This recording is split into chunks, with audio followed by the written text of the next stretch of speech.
완벽해 보였던 부부, 완벽해 보였던 산후. 억대의 재산, 뉴욕 상류층, 그리고 예술가 아내.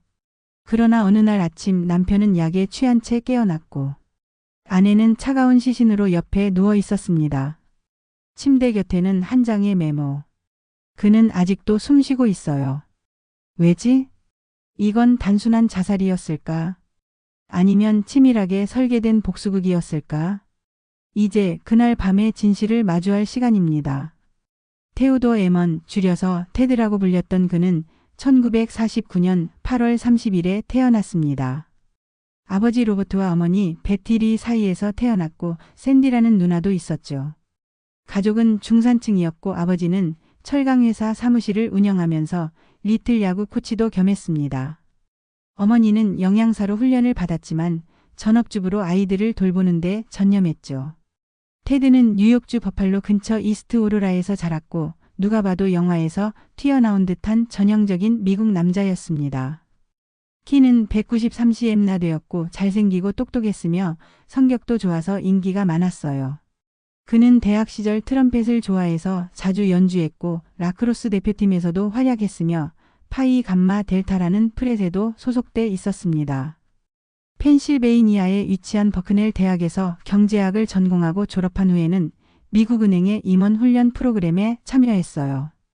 이 프로그램에서 그는 랜디 데이라는 여성을 만나 사랑에 빠졌고 둘은 1973년에 결혼합니다. 결혼 후 런던으로 이주한 두 사람. 테드는 노턴 로즈 비오티오엘 앤드로라는 로펌의 변호사로 일하게 됩니다. 놀랍게도 그는 미국과 영국 양쪽의 변호사 시험을 모두 통과했는데 정작 로스쿨은 졸업하지 않았다는 사실.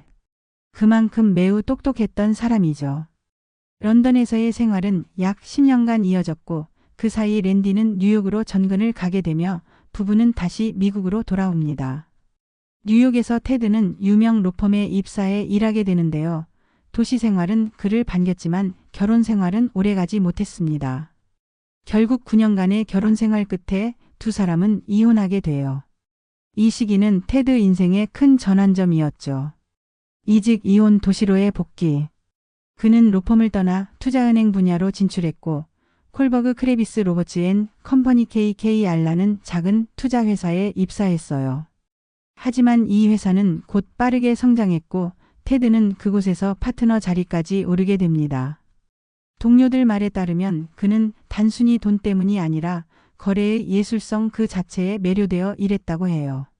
그는 무려 310억 달러짜리 대형 거래에 참여해 막대한 수익을 거두기도 했고 이 과정에서 수많은 아이디어를 제시하며 탁월한 성과를 내던 사람이었습니다.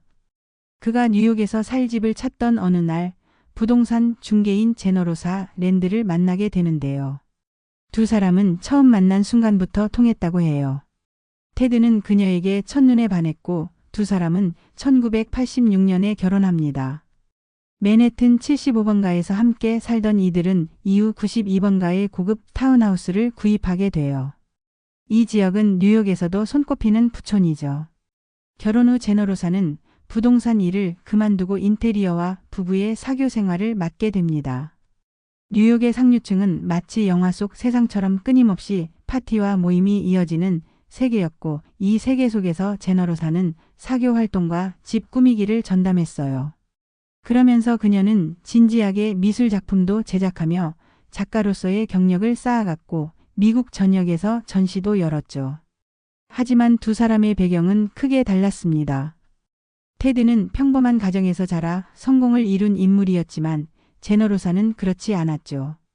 그녀는 캘리포니아 라구나비치에서 어머니와 언니와 함께 살다가 10살 때 어머니가 뇌종양으로 세상을 떠나며 언니와 함께 위탁가정에 맡겨졌습니다. 이후 17살이 되었을 때 언니마저 교통사고로 잃게 되죠.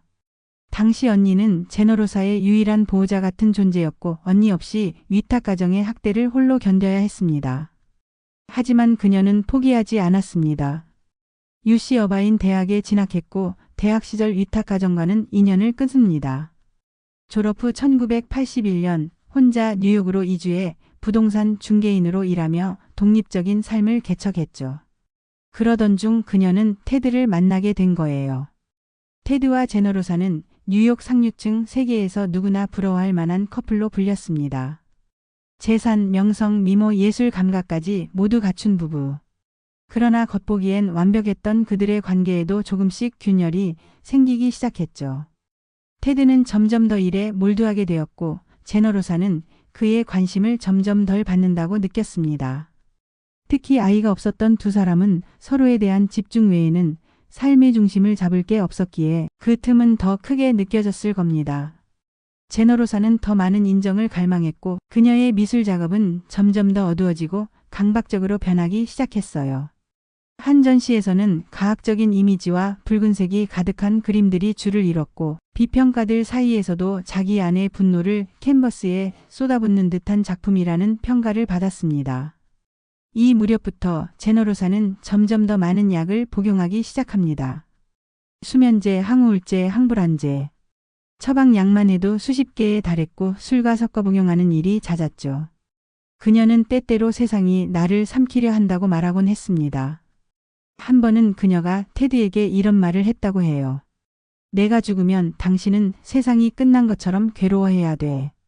슬픔에 빠져 지옥 같은 삶을 살아야 해. 그 말을 듣고 테드는 충격을 받았지만 당시엔 단순한 감정 표현이라 생각하며 넘겼습니다. 하지만 이 말은 결코 사라지지 않고 마음속에 남아 있었죠. 그리고 시간이 흐르며 제너로사의 행동은 점점 더 불안정해졌습니다. 이웃들에겐 여전히 밝고 정중했지만 실제로는 집 안에서 누군가를 의심하거나 밤마다 테드를 향해 폭언을 퍼붓는 일도 있었다고 해요. 그리고 어느 날 그녀는 조용히 약국에 들러 새로운 약을 주문합니다. 그 약의 이름은 자이프렉사. 정신분열, 조현병 치료에 사용되는 강력한 항정신병 약물이었죠. 제너로사는 약사에게 이렇게 말했습니다. 남편이 요즘 잠을 잘 못 자요. 불안해하고 자꾸 소리를 듣는 것 같아요. 제가 대신 약을 찾아봤는데 이게 좋다고 해서요. 그 말은 거짓이었습니다. 테드는 그런 증상이 전혀 없었고 정작 약을 복용할 사람은 따로 있었던 거죠. 2003년 12월 3일 맨해튼의 그 타운하우스 안. 그날은 평소와 다를 바 없어 보였습니다. 테드는 저녁을 먹고 소파에 앉아 와인을 마시며 아내와 대화를 나눴어요. 제너로사는 여느 때보다 다정했고 그녀는 테드에게 와인을 따라주며 이렇게 말했습니다. 오늘은 좀 피곤해 보이네요. 약간 진정제 섞은 와인이에요. 긴장 풀고 푹 자요. 테드는 그 말을 의심하지 않았고 와인을 마신 뒤 곧바로 잠에 빠졌습니다. 그 다음 날 아침 테드는 침대가 아닌 바닥에 쓰러진 채 깨어났습니다. 머리가 깨질 듯 아프고 몸은 축 늘어져 있었으며 기억은 흐릿하고 구토 증세까지 일어났죠. 그리고 아내 제너로사는 침대 위에서 차가운 시신으로 발견됩니다. 그녀는 죽어 있었고 곁에는 약병과 유서가 놓여 있었습니다. 유서엔 이렇게 적혀 있었어요. 나를 사랑하지 않은 남편에게 복수하려 합니다. 나는 그가 내 곁에서 고통받는 걸 지켜보며 죽을 겁니다. 나의 죽음으로 그를 지옥에 보내겠어요. 그리고 그 아래엔 PS. 그는 아직도 숨쉬고 있어요. 왜지? 라는 섬뜩한 문장이 덧붙여져 있었습니다. 테드는 충격에 휩싸였습니다. 그는 자신이 그녀를 죽인 것도 자살을 도운 것도 아니라고 주장했지만 집안에 남겨진 정황은 모두 그에게 불리하게 작용했어요. 약물 검사 결과 테드의 몸에는 수면제와 자이프렉사가 섞여 있었고 의도적으로 누군가가 그것을 먹였다는 의심이 제기됐습니다. 그러나 반전은 테드의 손엔 그 어떤 약물 흔적도 없었다는 점이었습니다. 즉 그는 자의로 그 약을 먹지 않았고 누군가 그를 무력화시킨 상태에서 모든 상황을 조작했다는 이야기죠. 그리고 남겨진 유서. 그건 복수극의 선언이자 자신의 죽음을 무기로 삼아 남편을 사회적으로 파괴하려는 제너로사의 치밀한 마지막 연극이었습니다. 제너로사의 죽음 이후 경찰은 곧바로 테드를 살인 용의자로 지목합니다. 이유는 분명했어요. 사망 당시 집안엔 오직 두 사람뿐이었고 시신 곁엔 유서와 치명적인 약물이 함께 있었으며 테드는 약에 취한 상태로 현장에서 발견됐죠. 검찰은 이 사건을 부부간의 갈등에서 비롯된 살인극으로 보고 그를 2급 살인 혐의로 기소합니다. 신문과 방송은 곧바로 억만장자 남편의 아내 살해라는 타이틀을 붙였고 언론의 광풍은 테드를 사회적으로 완전히 고립시켰어요. 그는 파트너로 있던 투자회사에서 퇴출당했고 자택은 압수수색되며 친구들과의 관계도 끊기게 됩니다. 테드는 처음부터 일관되게 주장했습니다. 나는 아내를 죽이지 않았습니다. 그녀는 나를 의도적으로 약 먹이고 그 상태에서 스스로 목숨을 끊었습니다. 하지만 누가 그 말을 믿어주겠어요. 유서엔 복수라는 단어가 선명했고 그가 살았다는 사실 자체가 살인 실패처럼 보였으니까요. 그의 변호사는 그날 밤 제너로사가 자살극을 연출했고 테드는 오히려 피해자라는 점을 강조합니다. 즉 이건 살인 미수도 아닌 자살을 이용한 정신적 폭력의 결과물이라는 주장이었죠. 이에 맞서 검찰은 제너로사의 일기 약 복용 이력, 남편과의 문자 메시지를 증거로 제시하며 그가 심리적 압박을 가했고 결국 그녀가 극단적 선택에 이르렀다고 주장합니다. 재판은 2005년 본격적으로 시작됩니다. 법정에선 제너로사의 그림들, 붉은색 칼, 독, 죽음을 상징하는 이미지들이 그녀의 고통을 증명한다는 주장과 함께 전시되었고 검찰은 이를 남편과의 관계가 만든 예술이라고 해석했어요. 반면 변호인 측은 그림이 아니라 실제 정황에 집중했습니다. 자이프렉사를 구매한 사람은 아내, 약물 용량은 치사량 이상, 남편의 지문은 약병에 없었음, 복용 당시 기억상실과 중독 상태. 이 모든 걸 바탕으로 이건 살인이 아니라 심리 조작에 의한 자살극이다라는 주장을 굽히지 않았습니다. 재판은 약 3주 동안 진행됐고 양측의 주장은 팽팽하게 맞섰습니다. 배심원단은 법정에 제출된 증거들을 꼼꼼히 검토했고 무려 4일간의 토론 끝에 2005년 6월 29일 판결을 내렸습니다. 피고 테오도어 에먼에게 살인 혐의에 대해 무죄를 선고합니다. 순간 테드는 눈을 감았습니다. 하지만 그 얼굴에선 안도보다 깊은 피로와 공허함이 느껴졌다고 해요. 무죄는 그를 감옥에서 구해냈지만 그의 삶을 되돌려주진 못했습니다. 그는 사회적으로 이미 낙인 찍힌 사람이었고 사람들은 여전히 이렇게 말했어요. 법적으로는 무죄지만 도덕적으로는 모르겠어. 그는 뉴욕을 떠났습니다. 사람들이 그를 알아보지 않는 곳에서 조용히 살아가기 위해서였죠. 그리고 언론은 그가 몇 년 후 남미에서 조용히 은둔 중이라는 사실만 확인했을 뿐 그 이후 그의 행방은 완전히 사라졌습니다. 그가 죄가 있었는지 없었는지, 제너로사의 죽음은 정말 복수였는지 혹은 극단적인 외로움의 폭발이었는지 모두 알 수 없습니다.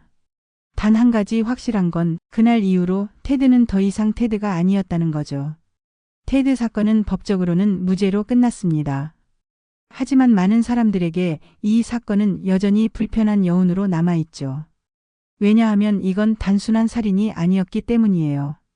이건 사랑과 분노, 상실과 복수, 그리고 진실이라는 개념이 얼마나 상대적인지를 보여주는 사건이었어요. 제너로사는 정말 자신을 사랑하지 않은 남편에게 마지막 복수를 한 걸까요? 아니면 정신적으로 무너진 채 스스로 만든 감옥 속에서 끝내 탈출하지 못했던 걸까요? 그리고 테드는 그녀를 몰아붙인 걸까요? 아니면 그저 잘못된 사랑의 피해자였을 뿐일까요? 이 사건 이후 미국 내에선 심리적 학대나 정서적 폭력에 대한 사회적 논의가 활발해졌고 법원이 단순한 물리적 폭력만이 아닌 관계 속 권력의 비대칭과 조종을 어떻게 판단해야 하는지에 대한 문제도 제기됐어요. 예술가였던 제너로사의 작품은 지금도 전시회에서 회자되지만 그 작품을 보는 사람들은 두 가지 감정을 동시에 느낍니다. 이건 고통의 기록이다. 그리고 이건 조종의 무기였다. 진실은 법정에서 끝났지만 사람들의 마음속에선 여전히 판결이 끝나지 않았습니다. 판결은 무죄. 하지만 진실은 여전히 무겁게 남아 있습니다. 누가 피해자였고 누가 가해자였는지 그 누구도 확신할 수 없었죠. 어쩌면 진실이란 늘 그 중간 어딘가에 숨어 있는 걸지도 모릅니다.